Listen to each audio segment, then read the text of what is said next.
Karen paced back and forth on the sidewalk, her face flushed with rage. "That mutt just growled at me," she shrieked, jabbing her finger towards the innocent-looking dog. "I want it gone, now." Little did she know the depths of the loyal animal's training, or the price she would soon pay for her cruelty.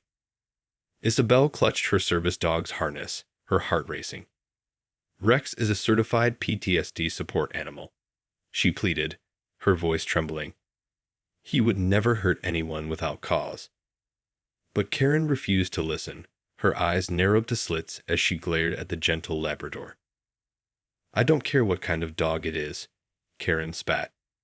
"That thing growled at me on my own property. It's a threat, and I won't tolerate it." She turned to her hulking husband, Mark, and barked an order. "Get rid of it. I want that mutt gone by tomorrow, or I'm calling the police." Isabel's face went pale. "Please, you don't understand," she began, but Mark was already striding towards them, his massive form casting a shadow over the pair. "You heard the lady," he rumbled, glaring down at Isabel. "Time for your dog to find a new home." He reached for Rex's harness, but the dog let out a deep, warning growl, hackles raised. Isabel's fingers tightened around the leather strap. "No, you can't take him. Rex is essential for my mental health. He's a registered service animal." Her voice rose in desperation. "You have no right." "I have every right," Mark interrupted, his voice thick with menace. "This is our neighborhood, our streets, and we don't want your dangerous dog around." He took another step forward, his massive hand closing around the harness. Rex tensed, a low rumble building in his chest. Isabel's eyes went wide with fear, both for herself and her beloved companion. She knew Rex would protect her at all costs, even if it meant attacking the hulking man before them. And the consequences of that would be devastating. "Please, you have to understand." She tried again, but Karen's shrill voice cut her off. "We understand just fine," the woman snarled. "That beast is a threat, and it's going. End of story." She turned to her husband, her lips curled in a vindictive smile. "Do it, Mark. Get rid of that mutt, once and for all." Mark's hand tightened around the harness, and Isabel knew she had to act fast. She couldn't let Rex be taken from her. He was more than just a service animal. He was her lifeline, her closest companion. The one thing that kept the crippling anxiety and PTSD at bay. "Wait," she cried, her voice laced with desperation. "You can't do this. Rex is a certified service dog, protected by law. If you try to take him, you'll be breaking the law." Karen's eyes narrowed, her lips twisting into a cruel smile.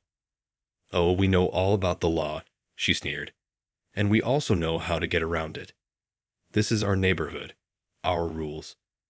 And we don't want your precious mutt around, service dog or not." Isabel's heart sank. She knew she was fighting a losing battle against the wealthy, well-connected couple. They had power and influence in the community, and they wouldn't hesitate to use it to get their way. "Please," she begged, "Rex is more than just a service dog. He's my lifeline, my constant companion. I can't function without him. You have to understand." "We understand just fine," Mark interrupted, his voice a low rumble. "We understand that your precious dog is a threat, and we're going to eliminate that threat, one way or another." Isabel's breath caught in her throat, and she tightened her grip on Rex's harness, her knuckles turning white. She knew she couldn't let them take him, no matter what the consequences might be. Rex was her everything, her reason for living, and she would fight tooth and nail to keep him by her side. As Mark reached for the harness again, Isabel felt a surge of adrenaline coursing through her veins. She had to do something, anything, to protect her beloved companion. The future of her very existence depended on it. Without hesitation, Isabel stepped in front of Rex, shielding him with her body. "You're not taking him," she said, her voice firm and unwavering. "Rex is my service animal, and it's illegal for you to interfere with that." Karen let out a harsh laugh. We don't care about your precious laws, she sneered. This is our neighborhood, and we make the rules here. She nodded to her husband. Get that dog, Mark. And if the mutt tries to bite, put it down. Mark advanced towards Isabel, his massive frame looming over her. Isabel could feel her heart pounding in her chest, but she refused to back down. She had to protect Rex at all costs. As Mark reached for the harness, Rex let out a deep, guttural growl, his muscles tensing. Isabel knew that Rex was prepared to defend her, no matter what the consequences might be. Rex, no, she cried, her voice shaking. Stand down, boy. I've got this. Mark paused, his brow furrowed. You heard the lady, he said, his voice low and menacing. Call off your dog, or I'll do it for you. Isabel swallowed hard, her mind racing. She knew that if Rex attacked, the consequences could be devastating. Not only for her beloved companion, but for herself as well. She had to find a way to defuse the situation before it escalated further. Please, she pleaded, you have to understand. Rex is a certified service animal, and he's essential for my mental health. If you take him from me, it could be devastating. I'm begging you, don't do this. Karen's lips curled into a sneer. We don't care about your mental health, she spat. All we care about is getting rid of that mutt before it causes any more trouble. Isabel felt a surge of desperation wash over her. She had to find a way to convince them to leave Rex alone, but she was running out of options. The tension in the air was palpable, and she knew that time was running out. Suddenly, a voice rang out from behind them. What's going on here? Isabel whirled around to see a police officer approaching, his brow furrowed with concern. She felt a wave of relief wash over her. Maybe there was still a chance to resolve this peacefully. Officer, thank goodness you're here, Isabel said, her voice trembling. These people are trying to take my service dog, Rex, even though he's a certified PTSD support animal. They're refusing to listen to me, and they're threatening to harm him. The officer's gaze shifted to Karen and Mark, his expression hardening. Is this true? He asked, his tone stern. Karen stepped forward, her chin held high. This woman's mutt growled at me on my own property, she said, her voice dripping with indignation. We have a right to protect ourselves and our neighborhood from dangerous animals. The officer turned to Isabel, his expression softening. Ma'am, is this dog a certified service animal? Isabel nodded frantically. Yes, officer. Rex is a registered PTSD support animal. He's essential for my mental health and well-being. I can't function without him. The officer's eyes narrowed as he regarded Karen and Mark. I'm afraid I can't allow you to remove this woman's service animal, he said, his voice leaving no room for argument. That would be a clear violation of the Americans with Disabilities Act. Karen's face flushed with fury. But he growled at me, she shrieked. That's a threat, and we have a right to defend ourselves. The officer held up a hand, silencing her. Ma'am, a service animal is trained to respond to its owner's needs. If the dog felt threatened, it was likely reacting to protect its owner. He turned to Isabel, his expression softening. Ma'am, I'm going to need to see the dog's certification and registration paperwork just to verify everything. Isabel fumbled in her pocket, her hands shaking, and produced the necessary documents. The officer examined them carefully, then nodded with satisfaction. Everything seems to be in order, he said. I'm afraid I can't allow you to remove this woman's service animal. He fixed Karen and Mark with a stern gaze. I suggest you both move along and leave this lady alone. If I hear any more complaints about you harassing her or her dog, there will be consequences. Karen opened her mouth to protest, but one look from the officer silenced her. With a frustrated huff, she turned and stormed off, Mark trailing behind her. Isabel felt a wave of relief wash over her, and she reached down to give Rex a grateful pat on the head. Good boy, she whispered, her voice thick with emotion. You protected me. As the hostile couple retreated, Isabel felt a wave of relief wash over her. With the officer's intervention, Rex was safe for now.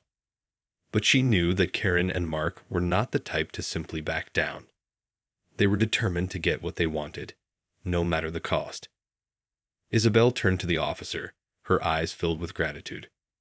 "Thank you, officer," she said, her voice trembling. "I don't know what I would have done if you hadn't shown up when you did." The officer nodded, his expression sympathetic. "I'm just glad I was able to help," he said. "It's clear that this is an important service animal, and I won't allow anyone to interfere with that." He paused, his brow furrowing with concern. "But I have to ask, do you have any idea why these people were so determined to get rid of your dog?" Isabel sighed, her shoulders slumping. "It's a long story," she said, her voice heavy with resignation. "But the short version is that Karen and Mark are wealthy, influential people in this community, and they don't like anyone or anything that they perceive as a threat." The officer nodded, his expression darkening. "I see," he said.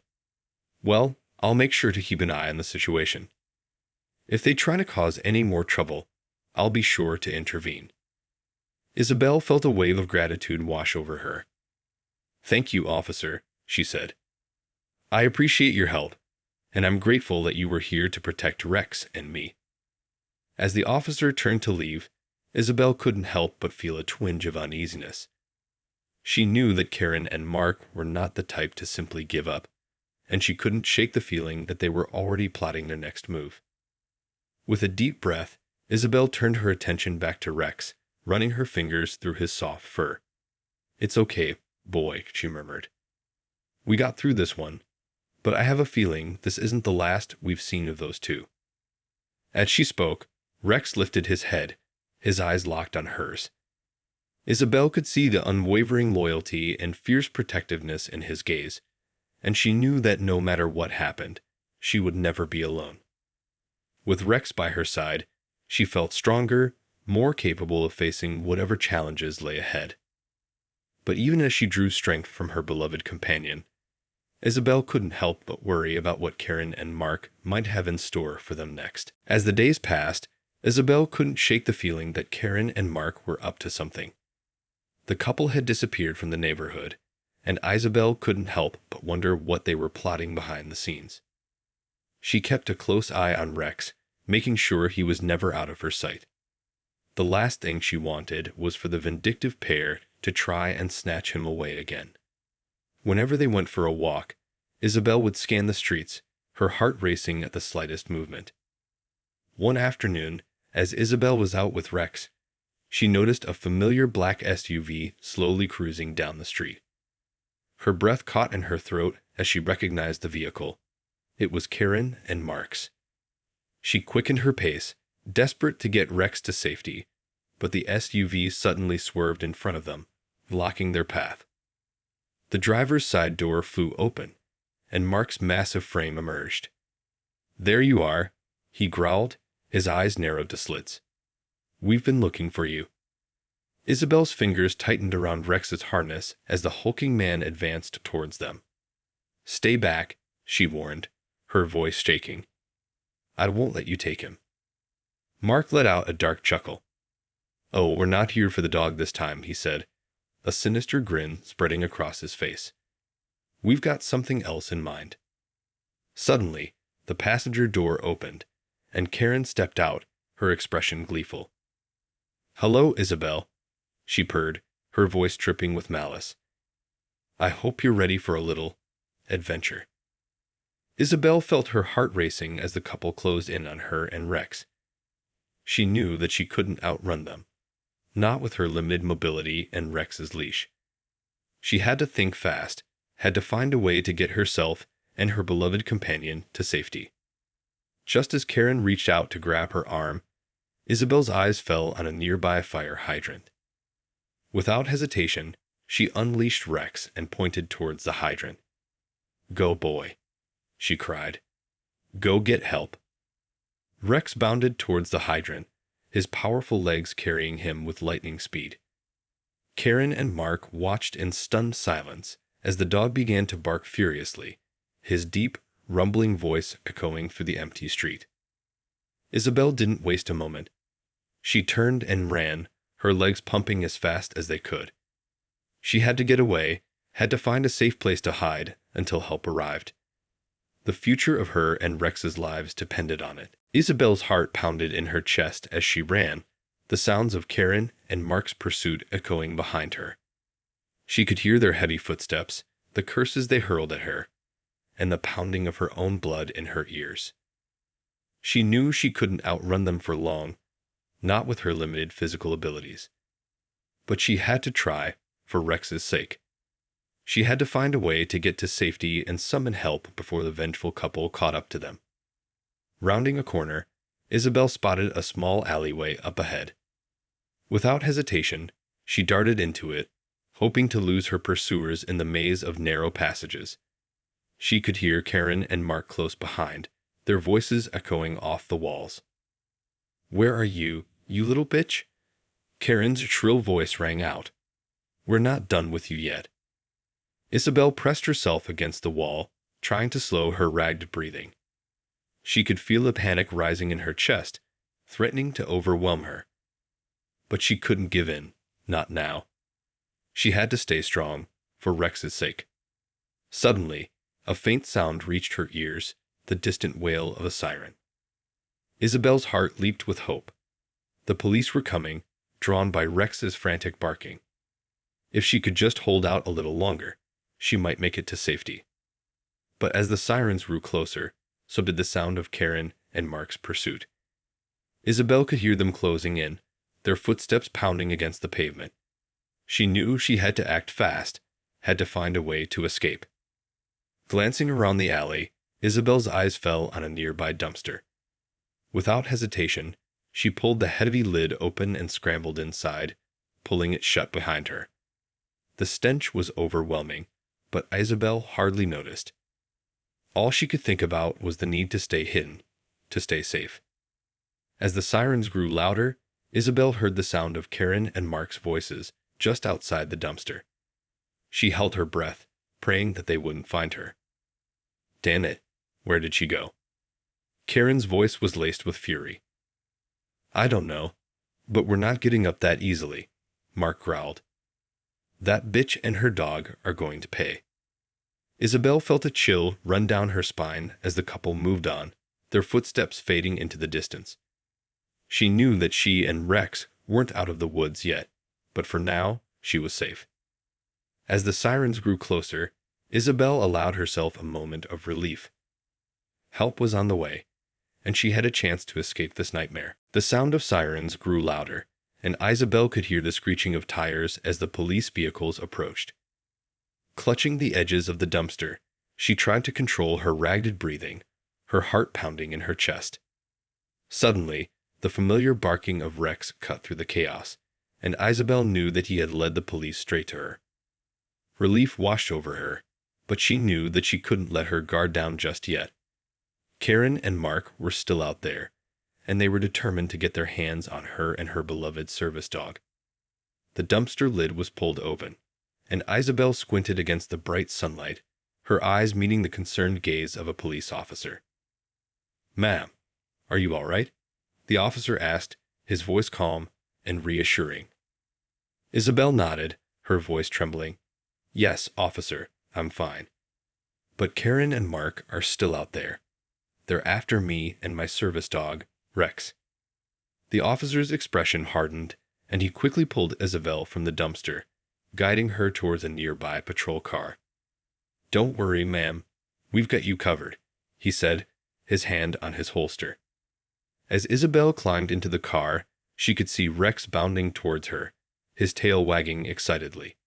She reached out to him, running her fingers through his soft fur, and felt a wave of gratitude wash over her. Without him, she might not have made it this far. The sounds of sirens and shouting filled the air as more police officers converged on the scene, fanning out to search for Karen and Mark. Isabel watched anxiously, her heart in her throat, as the minutes ticked by. Finally, after what felt like an eternity, the officers returned, Karen and Mark in handcuffs. Isabel let out a sigh of relief, the tension in her body finally easing. She knew that the ordeal was far from over, but for now, she and Rex were safe. As the police officers took the couple away, Isabel couldn't help but feel a sense of justice. Karen and Mark had thought they could get away with their cruelty, but they had underestimated the power of a loyal service dog and the determination of the law to protect those in need. Isabel pulled Rex close, burying her face in his soft fur. "Good boy, Rex," she whispered, her voice thick with emotion. "You saved the day." With the threat of Karen and Mark finally behind them, Isabel knew that she and Rex could begin to heal, to rebuild the life that had been disrupted by their vendetta. And she vowed to never take their bond for granted, for it was the most precious thing she had.